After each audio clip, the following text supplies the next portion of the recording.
ఆరోగ్యాభిలాషులందరికీ నా హృదయపూర్వక నమస్కారములు.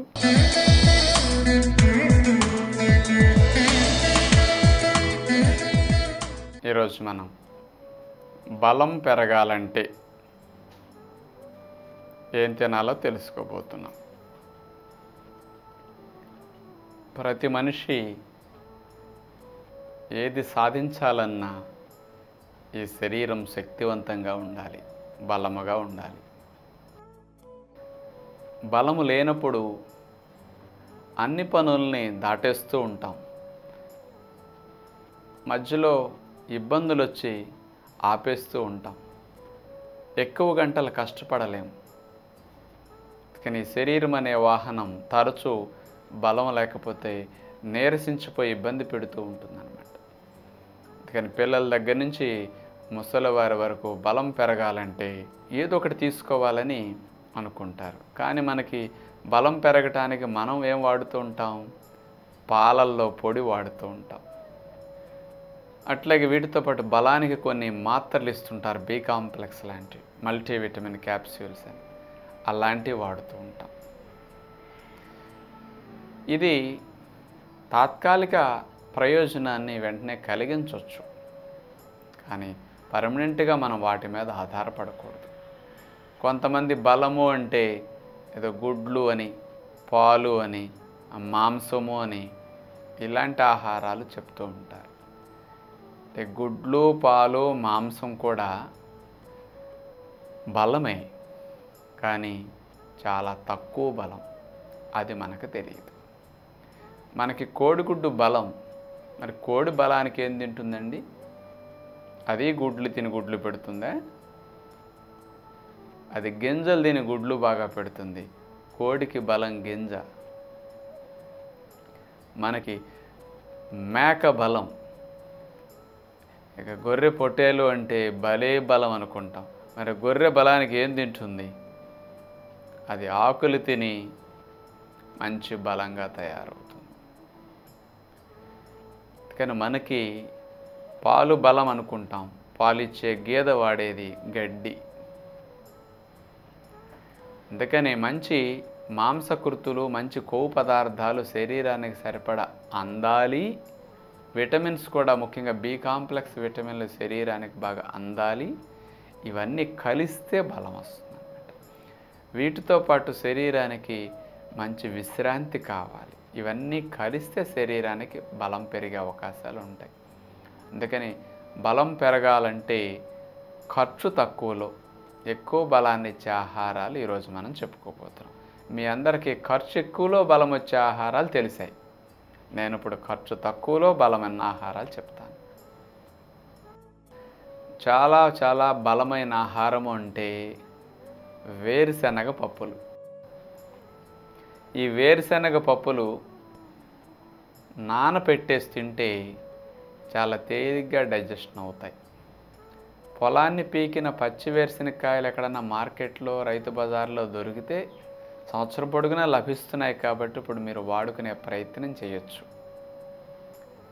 అలాంటివి లేనప్పుడు ఎండిపోయిన పప్పుల్ని నైట్ నీళ్ళల్లో వేస్తే ఉదయానికి నానతాయి. ఆ నానబెట్టిన పప్పులన్నీ కనుక తింటే ఒక 60-70 గ్రాములు, బాగా అవసరం అనుకుంటే ఒక 100 గ్రాములు తింటే 564 శక్తి వస్తుంది. ఒక 100 గ్రాముల వేరుశెనగ పప్పులు తీసుకుంటే. మరి 564 శక్తి రావాలి అంటే 1/2 కేజీ మాంసం తినాలి. మేక మాంసం 1/2 కేజీ మేక మాంసం ఖరీదు 250 రూపాయలు. 100 గ్రాముల వేరుశెనగ పప్పుల ఖరీదు ఏదో 12-13 రూపాయలు, 10 రూపాయలు సుమారుగా. అంటే 5 రెట్లు రేట్ ఎక్కువ పెడుతున్నారు. 5 రెట్లు బలం తక్కువ దానికి 5 రెట్లు రేట్ ఎక్కువ పెట్టి కొనుక్కుంటున్నారు. ఇప్పుడు నేను చెప్పిన తప్పు అయితే 100 గ్రాముల మేక మాంసంలో 110 క్యాలరీలు, 100 గ్రాముల వేరుశెనగ పప్పులు 564 క్యాలరీలు. ఎంత శక్తి చూడండి. కానీ ఖర్చు తక్కువలో బలం ఎక్కువ. పుచ్చకాయ గింజల్లో పప్పు ఉంటుంది. అది కూడా అమ్ముతారు మార్కెట్లో. మీరు స్వీట్స్ పైన అద్దటానికి వాడతారు ఈ పప్పుల్ని. ఆ పప్పులు తెచ్చుకుని అది కేజీ 200, 250 రూపాయలు ఎంత ఉంటుంది సుమారుగా. అన్ని నీళ్ళల్లో వేసేస్తే శుభ్రంగా నానిపోతాయి. నాన్నప్పుడే తేలిగ్గా డైజెషన్ అవుతాయి. నాన్నప్పుడే తిన్నది బాగా వంట పడుతుంది. మోషన్లు ఎక్కువ వెళ్ళవు. ఎండినవి తింటే సగం వంట పడుతుంది, సగం మోషన్లు వెళ్ళిపోతాయి కిందకి, డబ్బులు సగం వేస్ట్ అవుతాయి అన్నమాట. అందుకని నానబెట్టి తినటం మంచిదన్నమాట. అలాంటి పప్పులు. ఇక పచ్చి కొబ్బరి చాలా చాలా బలం అన్నమాట. ఈ పచ్చి కొబ్బరి తురుము, దేవుడు కొట్టే కాయ ఉంటుంది కదా, దాన్ని తురుముకుని 100 గ్రాములు కొబ్బరి కనుక తీసుకుంటే 444 క్యాలరీలు. మాంసం కంటే 4 రెట్లు బలం ఎక్కువ కొబ్బరి. 1 రెట్టు కాదండి, 2 రెట్లు కాదు, 4 రెట్లు. అంటే అసలు పోల్చడానికి కూడా పనికిరావు. అంటే మనం అంత ఖర్చు పెట్టి గుడ్డు తిన్నా, మాంసం తిన్నా చాలా బలం తక్కువ. ఒక కోడిగుడ్డు తింటే 100 శక్తి వస్తుంది 5 రూపాయలు పెడితే. మరి 5 రూపాయలు పెట్టి కొబ్బరి తింటే గుడ్డు కంటే డబుల్ ఎనర్జీ. ఇంత కొబ్బరి తింటే చాలు 2 కోడిగుడ్లు తిన్నంత బలం వచ్చేస్తుంది. అందుకని కొబ్బరి, వేరుశెనగ పప్పులు, ఈ పుచ్చకాయ గింజల పప్పు ఇలాంటి నానబెట్టుకు తింటే చాలా ఖర్చు తక్కువలో బలం ఎక్కువ. అన్ని ప్రాంతాల్లో దొరుకుతాయి ఇవి. కానీ ఇలాంటివి ఎక్కువ వాడుకోండి. ఇవి రెగ్యులర్గా చాలా బలమైన ఆహారాలు. నెక్స్ట్, వీటితో పాటు కందిపప్పు, పెసరపప్పు కూడా బలమైన ఆహారాలు. సోయా చిక్కుడు గింజల పప్పు కూడా బలం అన్నమాట. ఈ కందిపప్పులో 100 గ్రాములు తీసుకుంటే 350 శక్తి ఉంటుందన్నమాట. పెసరపప్పు అయినా అంతే, మినపప్పు అయినా అంతే సుమారుగా. సోయా చిక్కుడు గింజలు 100 గ్రాములు తీసుకుంటే 400 శక్తి. అంటే మాంసం కంటే కోడి మాంసం, మేక మాంసం వస్తే 4 రెట్లు బలం ఎక్కువ. అందుకని ఇవి ఖర్చు తక్కువ. అందుకని ఎలా వాడుకోవచ్చు అంటే వీటిని, సోయా చిక్కుడు గింజల్ని ఒక గుప్పెడు ఒక్కొక్కళ్ళకి సుమారుగా గింజలు తీసుకుని నానపెట్టేసి 15 గంటలు నానిన తర్వాత వీటిని ఉడకబెట్టండి కుక్కర్లో పెట్టి. ఆ ఉడికిన గింజల్ని మీరు కూరల్లో వేస్తూ ఉండండి.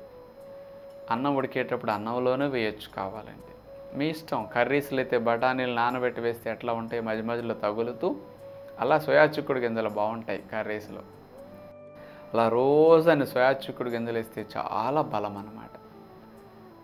కందిపప్పు, పెసరపప్పు వారానికి 3-4 సార్లు వండండి. పప్పు మాంసం కంటే 3 రెట్లు బలం ఎక్కువ. అందుకని ఇలాంటి బలమైన ఆహారాలు రోజు పెట్టండి ఇంట్లో పిల్లలకి, నీరసంగా ఉన్నవారికి. ఇవన్నీ ఆహారాలు నేను చెప్తే మీకేమనిపిస్తుందంటే ఇదేదో వస్తాదులు, కుస్తీ పోటీలకి, బలానికి ప్రాక్టీస్ చేసేవారికి పనికొస్తాయి, కానీ వయసులో ఉన్న పిల్లలకు కానీ మాకెందుకండి అని పెద్దవాళ్ళు అనుకోవచ్చు. ఎవరికైనా అరుగుతాయి ఇవి. నానపెట్టి తిన్నప్పుడు ఎవరికైనా డైజెషన్ అవుతాయి. ఇక డబ్బులు ఇబ్బంది లేకపోతే జీడిపప్పు, బాదం పప్పు, పిస్తా పప్పు, వాల్నట్స్, ఈ 4 రకాల పప్పులు 600-670 క్యాలరీల మధ్యలో ఉంటాయి వీటి శక్తి సామర్థ్యాలు. అంటే జీడిపప్పు 600 శక్తి, మాంసం కంటే 6 రెట్లు. బాదం పిస్తాలు 650. అందుకని రెగ్యులర్గా ఈ పప్పుల్ని నానపెట్టి తినొచ్చు తింటే.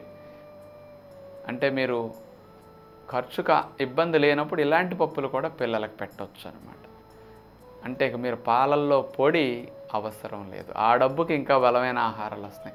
ఆ పాలల్లో పొడి తయారు చేసేది కూడా ఇలాంటి విత్తనాల నుంచే. ఆ విత్తనాలే మంచిగా తింటే ఇంకా అంత ఖర్చు ఎందుకండి? అందుకని పాలల్లో పొడి బలానికి బి కాంప్లెక్స్ గొట్టాలు లాంటివి అవసరం లేకుండా ఇలా వచ్చేస్తాయి అన్నమాట. మంచి బి కాంప్లెక్స్ ముడి బియ్యం అన్నం తింటే వచ్చేస్తాయి, తెల్లటి అన్నం బదులు. రెగ్యులర్గా ఇలాంటివి తీసుకోండి.